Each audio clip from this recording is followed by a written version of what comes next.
જય શ્રી કૃષ્ણ। શું તમને લોકોને ખબર છે આપણો ભારતીય ખોરાક એટલે શું એમ?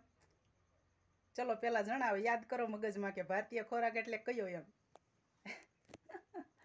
અને જે દરેકને પસંદ આવે એમ નહીં કે એકને ભાવે ને એકને ન ભાવે એમ, દરેક વ્યક્તિને એ ખોરાક પસંદ આવે।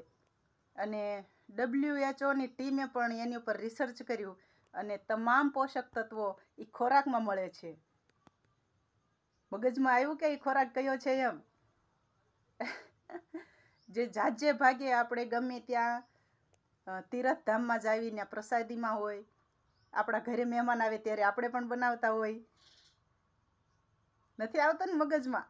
બધાને જાજે ભાગ શીરો મગજમાં આવ્યો હોય છે, પણ શીરો નહીં, એકદમ પૌષ્ટિક અને સરળ, હજમ થવામાં પણ સરળ અને ખાવામાં મીઠો એવો ખોરાક એટલે દાળ ભાત। દાળ ભાત ઉપર રિસર્ચ કરવામાં તમામ જેટલી જગ્યાએ WHO ટીમ ગઈ તે તમામ જગ્યાએ દાળ ભાત ઉપર રિસર્ચ કર્યું અને દાળ ભાતની અંદર તમામ પોષક તત્વો મળે છે। એટલે અને દાળ ભાત અને શાક જો સાંજના ટાઈમે ખાવામાં આવે તો અતિ ઉત્તમ ખોરાક ગણાય। તો કેટલા લોકોને ખબર હતી કે ભારતનો સૌથી લોકપ્રિય ખોરાક એટલે શું એમ? અને જો તમને દાળ ભાત ન ભાવતા હોય ને તો એકવાર જરૂર ખાજો, ખબર પડશે દાળ ભાત કેવા મીઠા હોય એમ। આપણે ને દાળ ભાત ભાવે હો પહેલથી જ। કારણ કે પપ્પાના ઘરે મારા ભાભી છે એ દાળ ભાત બનાવે, આમાં આપણે આંગળે ચાટતા રહી જાય એટલા મીઠા બનાવે।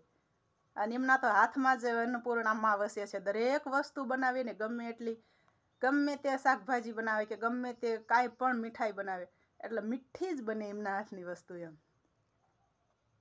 તો સારું, હાલો તઈ, જય શ્રી કૃષ્ણ, ખુશ રહેજો।